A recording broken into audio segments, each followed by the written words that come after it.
Alright guys, what is up? It's me, Captain Paul, and welcome back to my vlog.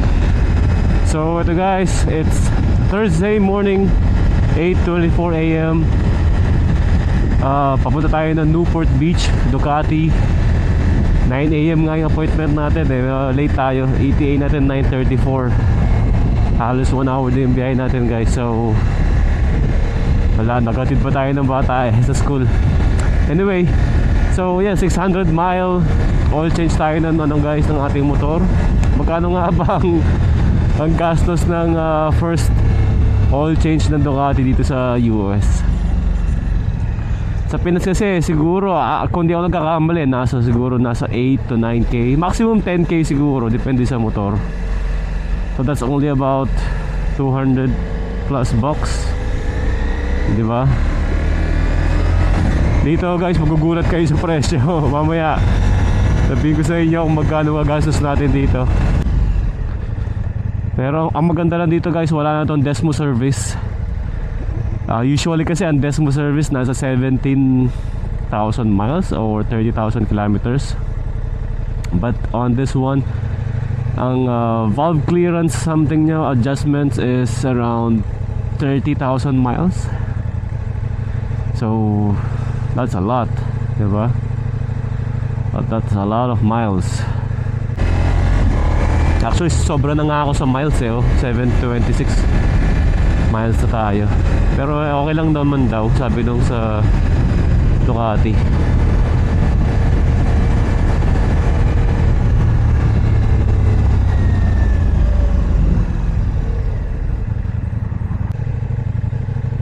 So dadaan tayo ng Freeway 710.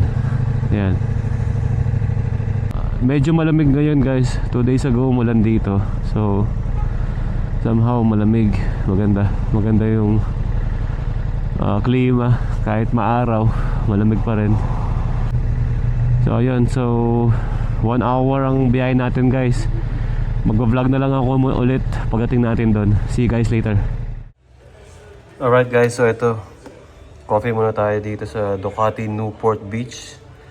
So kasalukuyang sinaservice na yung ating motor guys. First 600 mile oil change.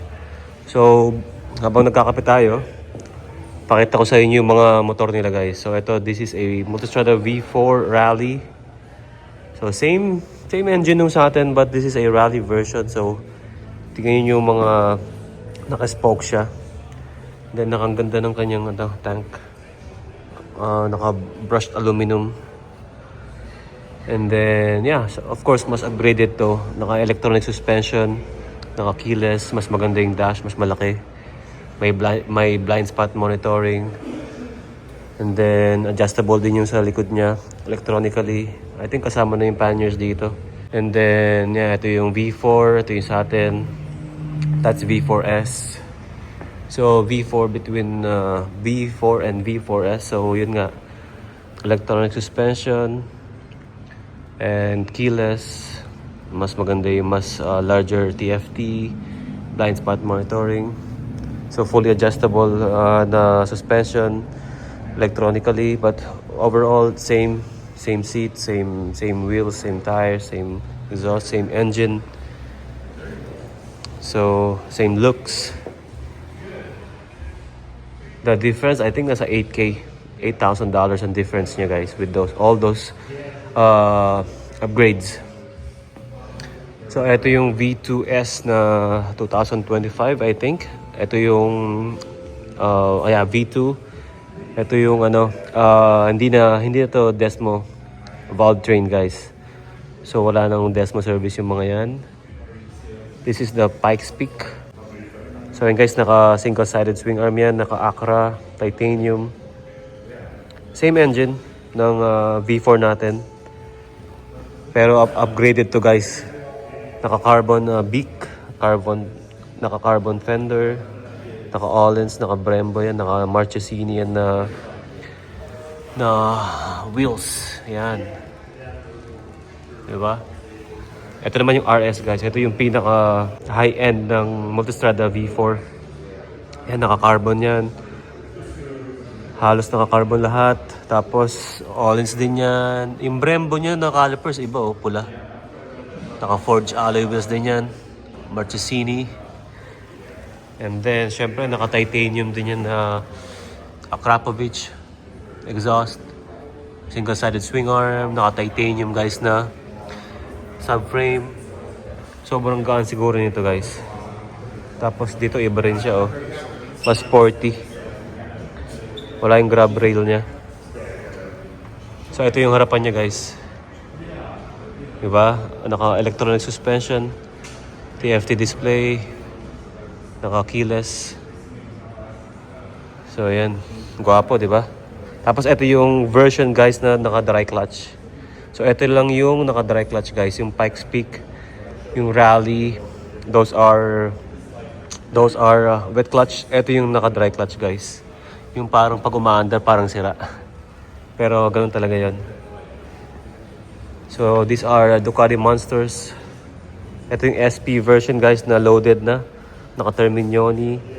Naka-All-ins yan. Naka-Brembo. So ayun yung mga base model guys. Sobrang gaan nito. Tapos naka-steering damper na rin yan no.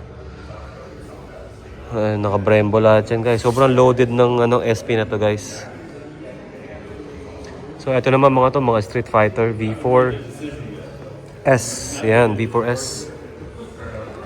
So ito yung mga bagong labas na hindi na naka-single-sided swing arm guys. Ayan, mga V2, Panigale, V2S. Street Fighter na V2 base model. So may mga Diavel din sila na V4 Gran Turismo, same engine ng ating Multistrada. So ayan. Ito V2 na Street Fighter. Ganda rin ng kulay guys. Dito may papakita ko sa inyo guys. Merong Lamborghini na Street Fighter V4 Lamborghini edition guys. Ayan no, di ba? Sobrang solid nito guys. Grabe yung details ng kanyang wheels, exhaust, full titanium exhaust with carbon. Naka-dry clutch guys. Ito yung dry clutch, ayan. Naka-expose yung kanyang, naka-expose na yung kanyang clutch. Grabe yung exhaust, oh. Full system, titanium. Yan, Lamborghini.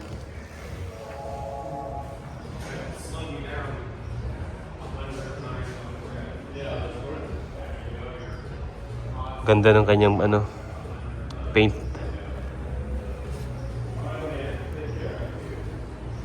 Solid tong motor na to guys. Ito yung kanyang suspension. Siyempre all-ins yan. Brembo brakes. Carbon winglet. Solid tong motor na to. Ito naman Street Fighter V4 SP. Yeah, so I think they're basically the same specs.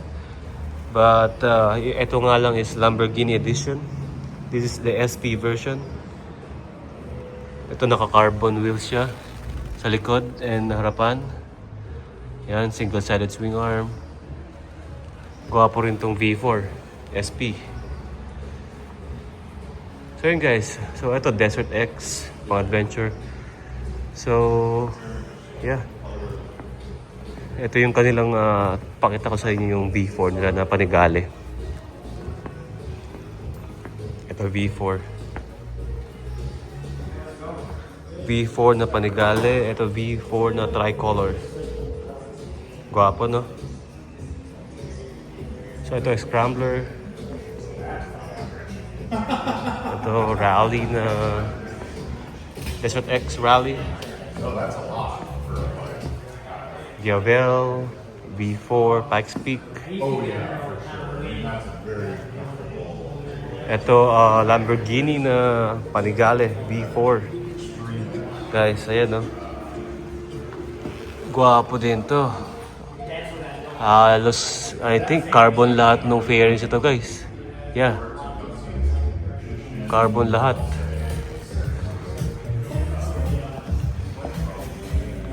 Grabe yung details, guys.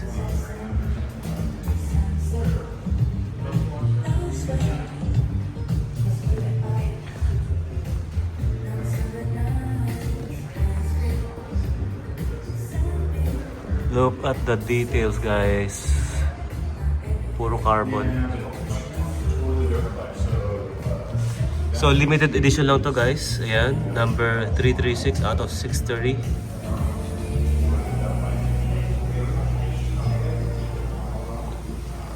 Ayan, meron pala ang isa dito. Parehong sold na.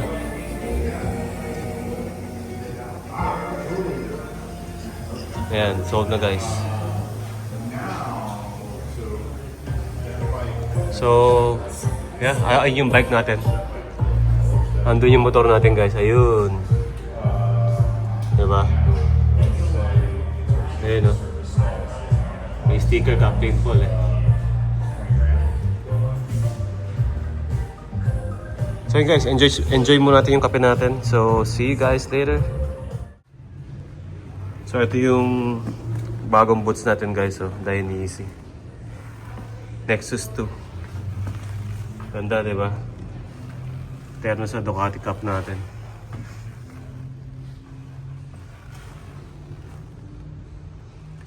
Kulang na lang Ducati jacket. Yan na lang kulang, guys. So, tignan natin. Kung makakabili tayo ng Ducati jacket, pag-ipunan natin, guys.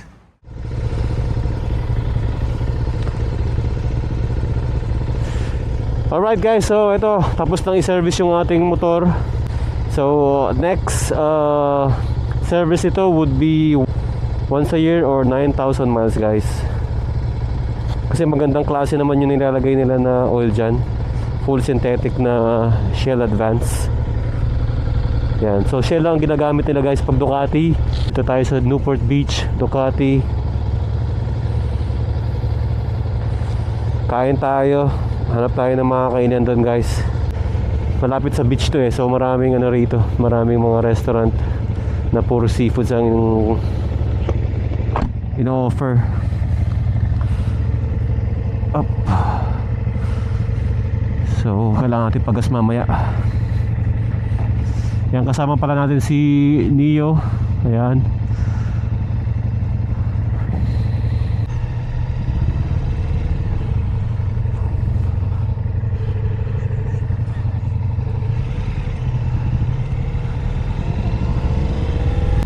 So ito, guys, 4 minutes away doon sa restaurant na kakainan natin.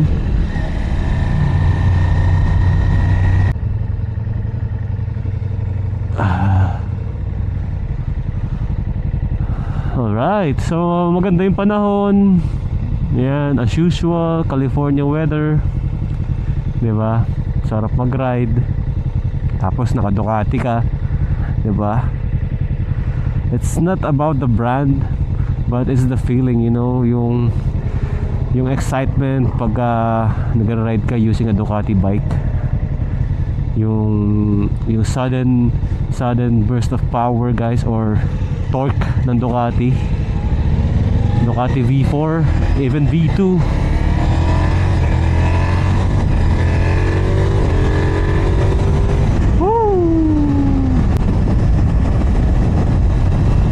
So hindi pa tayo nakakagawa ng ano, guys, initial review dito sa ating motor. Siguro this week gagawa tayo ng review. I-review natin yung handling, performance, syempre bakit tayo nag-stay with Ducati. Kasi nag V2S na ako dati. Bakit tayo nag-stay with the Multistrada? Syempre una Multistrada, many roads in English. Ang California, napakalaki nito. So daming magandang pwedeng puntahan, diba? Syempre kailangan mo ng motor na comfy, madaling i-ride,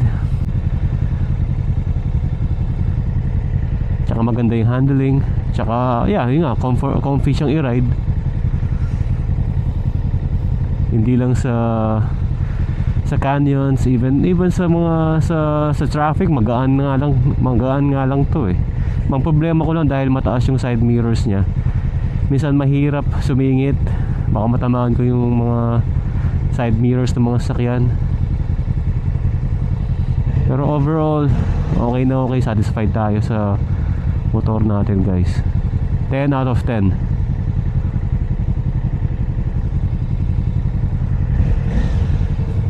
Even the quick shifter, sobrang smooth. Sobrang smooth ng quick shifter nito. The brakes, you can really feel the power.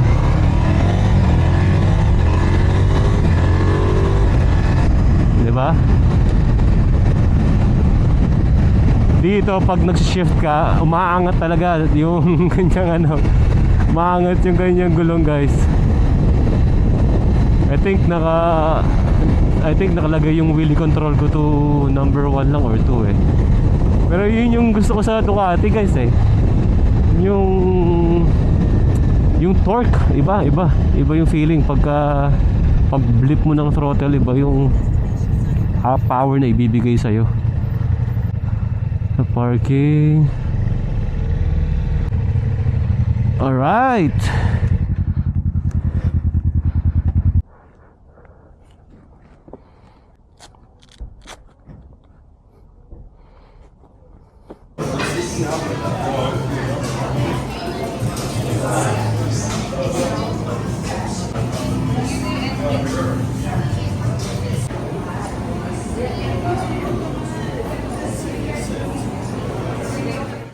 Alright guys, so meron tayo ditong ahi tuna, guacamole, and tortilla chips.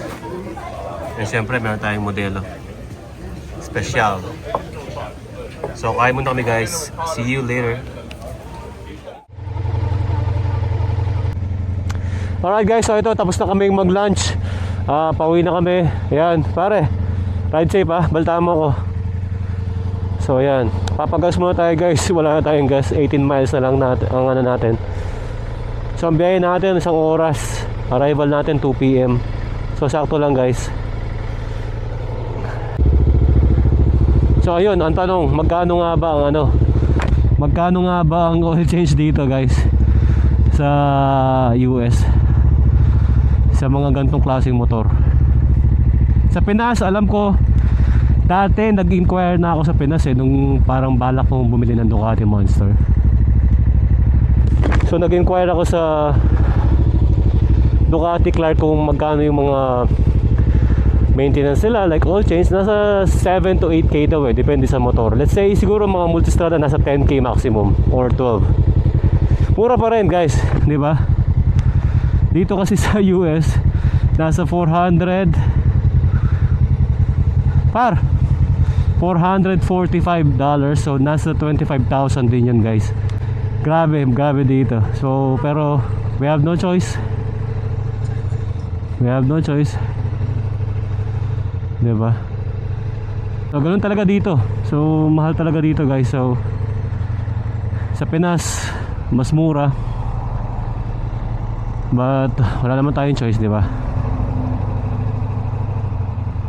Pero at least once a year, so after may one year ka pa para pag-ipunan, diba?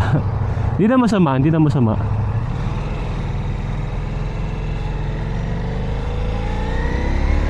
So hanap muna tayo ng gas station guys bago tayo pumasok ng freeway.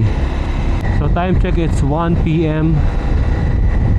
Sobrang ganda ng panahon, parang gusto ko pang mag-ride kaso magsusundo pa ako ng bata 2:30 labas ng anak ko sa school. Pero importante na i-raos na natin tong oil change ng motor natin. Ayun, Chevron. Taka na, mahal lang dito sa Chevron. Siguro palagastan tayo ng $10. So yun guys, tapos ko na yung vlog dito. Ayan, sana abangan nyo pa yung mga next vlog namin, mga next ride namin guys. At marami pa yan, marami tayong pupuntahan dito. Naku, mali tayo ng pasok.